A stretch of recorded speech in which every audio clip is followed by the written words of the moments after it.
Culture, at its most sublime, has a bracing and arresting way of revealing to you things you didn't know you needed to see, lives parallel to but untouched by your own.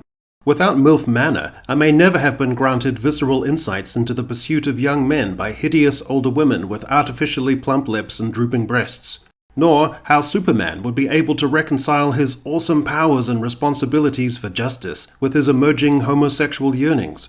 Thankfully, a new generation of creatives are undeterred and fierce in their depictions of new perspectives. And while I was familiar with the storied legend of Robin Hood and his merry men, I didn't know I needed a Robin Hood updated for the current day, set in an urban ghetto, with a Robin who was female, black and bisexual.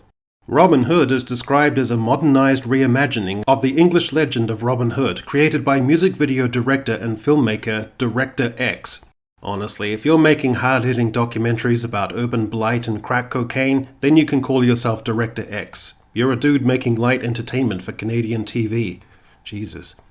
As Reviewer Y, let me tell you that the series follows the young activist rapper Robin and her anti-authoritarian masked hip-hop band, The Hood, living in a working-class area in the fictional city of New Nottingham, as they battle with the corrupt elite, including a property developer and the sheriff. The decision to change the character of Robin Hood from a man to a young woman was made when Director X made a presentation to Kathleen Meek, manager of original content at Chorus Entertainment. Meek said it was a massive priority for us to get this made, stating that everything about it, the team, the authenticity, felt like such a fresh way into the Robin Hood legend. The titular Robin and her crew are making a music video after dark when their innocent creative expression is interrupted by the police. A fracas ensues, in which one of the policemen is thrown into a pile of trash, which, in the style of corny B-grade entertainment, is made up of soft bundles and squishy substances, rather than the sharp metal can lids, old machine parts and hypodermic needles more plausibly constituting a trash pile in an inner-city tenement block. Our heroes dart away, and a signpost reveals the audacious and clever conceit that this is set in the Robin Hood story, but it has been transposed into a modern setting. Anyway, our heroes are revealed, and then we have opening credits. Get used to this musical motif. We are then introduced to the Sheriff of New Nottingham. I want to pause to allow you to envisage for yourself how this show might conceive this character. I want you to contemplate the whitest antagonist you can, with further aspects of Mean Girls aesthetic, sexual repression, and caustic demeanor pivoting between snaring conceitedness and a ball-breaking domineering nastiness. Yes, not only white, but ginger, with the hair tautly combed back with a severe parting. After remonstrating with her officers for not arresting the innocent young rapper posse, we flip to an apartment in the Sherwood housing estate, where young Robin, her mother and sister, talk in stilted info dump as you know for the benefit of the audience rather than natural speech allude to everything of dramatic consequence in their lives irrespective of naturalism or incongruity over a meal of eggs. And then we get properly introduced to Robin's crew, a plucky young girl and modern guy, dopily amenable, always smiling, self-deprecatingly benign, unassertive and jovially sexless. You know the drill in these shows. And he shows them footage of their rap video recorded on his phone, and we're treated to the captivatingly dynamic musical phrase from before. We then get introduced to the big bad, Prince John, audaciously reimagined as John Prince, who looks like white billionaire Richard Branson, only he's a two-dimensional mustache-twirling villain who is set on evicting the innocent people of Sherwood Towers from their homes. He shows off his 1,000-year-old gold coins to the mayor, who he furtively and salaciously suggests he could hook up with, whilst also venally alluding to his campaign contributions. And then this is interrupted by his son. Now, since you're having your horizons expanded, I need to pause here to describe a rarely used trope in which the powerful villain has a self-involved, dumb, playboyish son, and the dynamic, usually for comedy, is that the disappointed patriarch will frequently chastise or bully the privileged son. All of this, the contrived intersection of Robin in the building with the mayor, John Prince, and his son, is made even more contrived when Robin's mother and sister burst into the lobby to protest the proposed selling or demolishing of the Sherwood estates. Another moment of character development will also necessitate introducing you to a dynamic you hitherto have never encountered.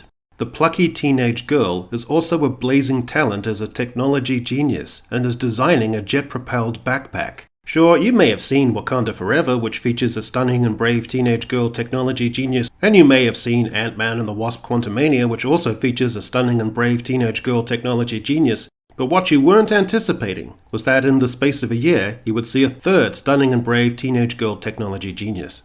The show then introduces a military vet, old friend of Robin's. His name, in a call-out to the original folktale, is Little John.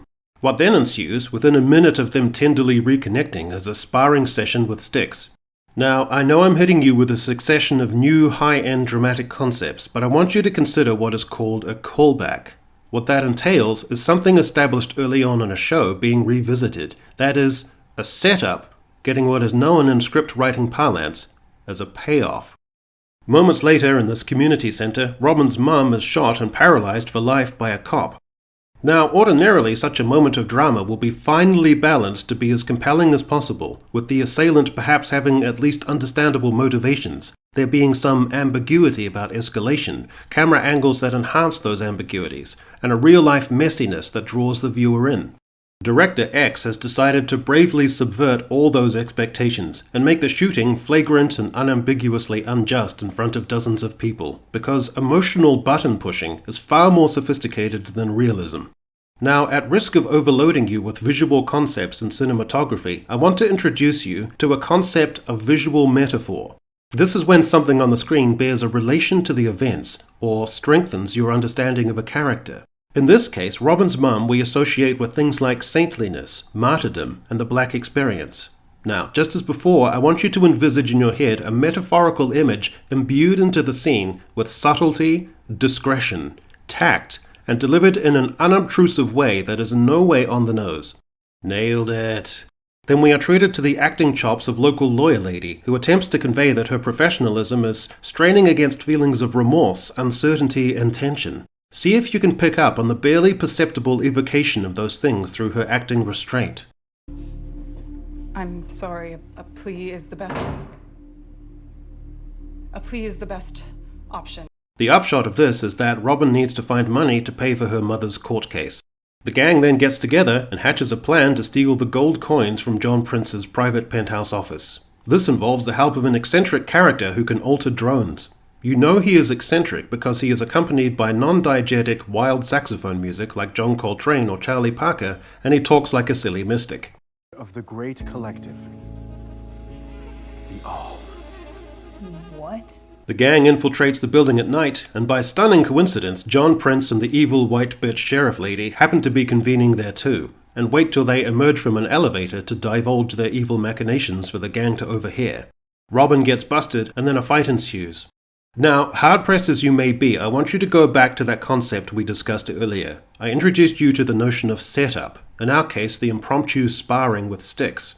And now, the cleverly brought-off payoff, in which our heroes enter into a melee with the sheriff and John Prince, who, as a middle-aged business mogul, is also unaccountably adept at martial arts. All this builds to an epic dramatic moment where Robin Hood, you're not going to believe this, draws down a bow and arrow from Prince's antique displays and wards off Prince and the sheriff. Now, Director X, he's no slouch when it comes to dramatic tension and emphasis, and here, he's unafraid to go all in, casting Robin in a compelling glow. But this moment of cresting drama isn't yet complete, because it needs a swell of intense music. And that's about the extent of episode 1. This show is anti-culture, rehashing an established concept already done to death, reimagining it for present-day audiences, also done to death, filling it with unrestrained, shallow identity politics in lieu of any creativity, and stashing it full of dead tropes, two-dimensional characters, two-dimensional on-the-nose cultural messaging, being aesthetically poor, and overall cringeworthy in every way. It's just more contemporary dog shit from screenwriters whose real-life experiences are no doubt authentic and compelling in many ways, but aren't professional or talented enough to fill the yawning gulf between lived experience and creative execution.